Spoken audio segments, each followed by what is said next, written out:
Civil servants in Imo State are in jubilation as Governor Hope Uzodimma has approved a new increased salary adjustment for all categories of workers in the state's civil service, with the minimum wage for government workers now 104,000 naira.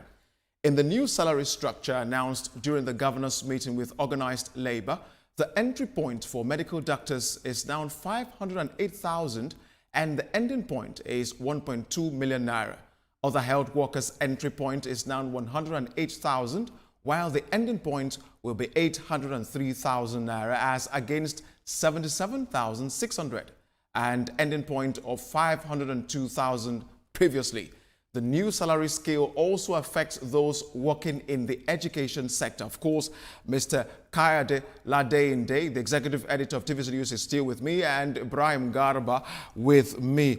Gentlemen, Mr. Ladende, let me begin this one with you, because I want some kind of a breakdown. If I get a job with the Imo State Civil Service, maybe with an SSCE or a BSc holder, what will my basic salary be?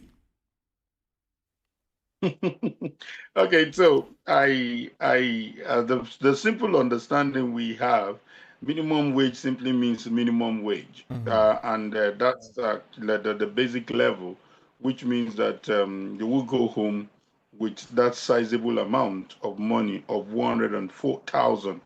I understand the consequential adjustment differ from state to state, but should be an agreeable structure.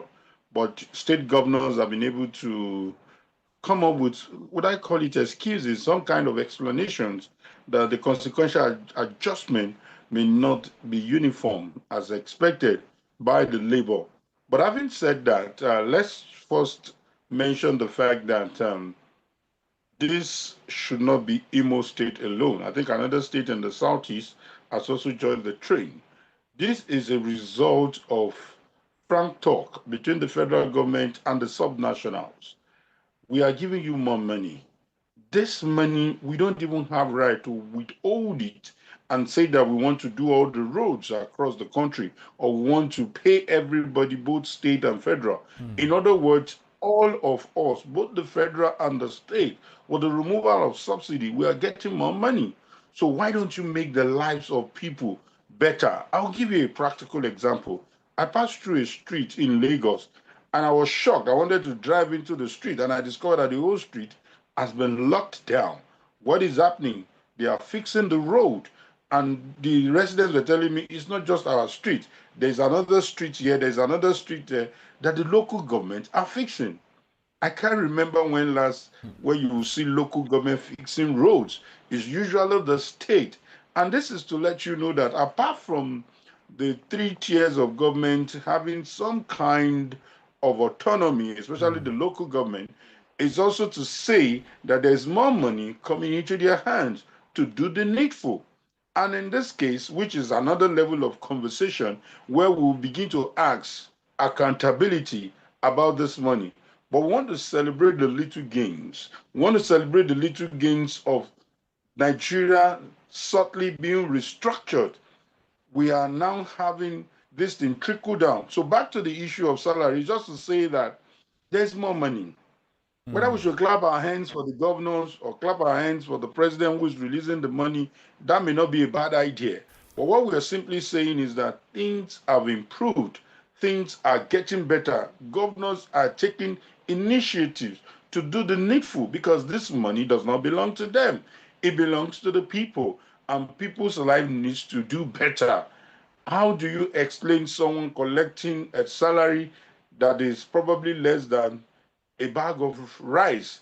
That is already a call to a life of poverty. And which is what I want us to talk next, Mr. Ladende. And I'd like Mr. Garba to chime in on this one right there. Let's talk a little bit of economic reality, maybe in Imo State and perhaps the entire country. While the governor is to be commended for increasing, this money, look at it this way. If you compare what is now available or what is going to be made available now with the cost of living vis-a-vis rent, education, health, transport, and the likes, Does this money still have what it takes to withstand the current economic realities? Mr. Garba. No, first, I see a new wind of change blowing across the southeast. But my question is, did His Excellency Governor Hope Uzodimma consult his other colleagues, who are in the business, in the same boat, before taking this bold decision? Nigerians across are beginning to ask questions. If Imo State can take that bold initiative, upping it to 104,000 as basics, what happens?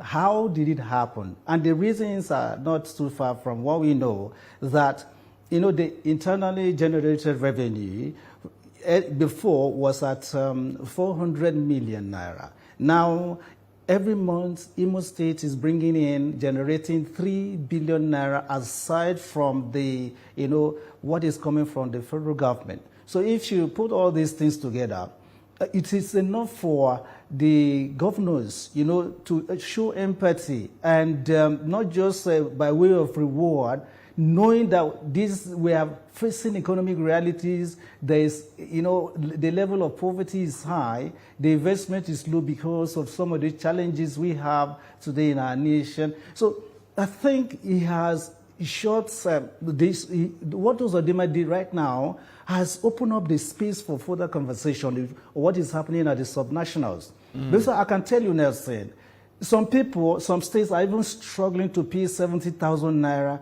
and you begin to ask, because ever since this subsidy was removed, which they want to use as an excuse that there is hardship, the money is going to the subnationals has tripled. They should be fair to Nigerians. They should be fair to Mr. President, because Mr. President told them recently they should do something to alleviate the hardship being faced by workers, because you pay for Medicare, pay for school fees, pay a lot of bills waiting to be paid, but it's not commensurate with what you are putting in and what is going out. So I think we should look beyond the rhetorics. Let us ask questions as journalists. What is happening within the subnationals? Very soon you hear some excellencies embarking on foreign trips and all that. Mr. Garba, which is what I want us to explore a bit further, because yourself and Mr. Ladende have alluded to this. RAMFAC have over the time told us, the tripling or the doubling of revenue given to states. If Governor Uzodimma has increased salaries, is that the only thing subnationals should be doing?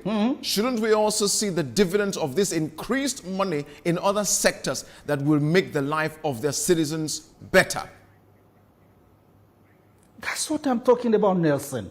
Beyond that, again, if as a state governor, there is this ceiling at 104,000, and what the next thing I want to see being activated is the payment to local government. The local government autonomy should be quickly activated. And when that is done, there will be more money coming to the, coffers of the state and the local government. And the local government, we rightly compliment what the state government has done. So it's not just fixing it at 104. Look at the medical doctors, for instance. What Uzodimma is paying in some other institutions, in some other hospitals, so medical doctors above 500,000 naira in a month, go around the states.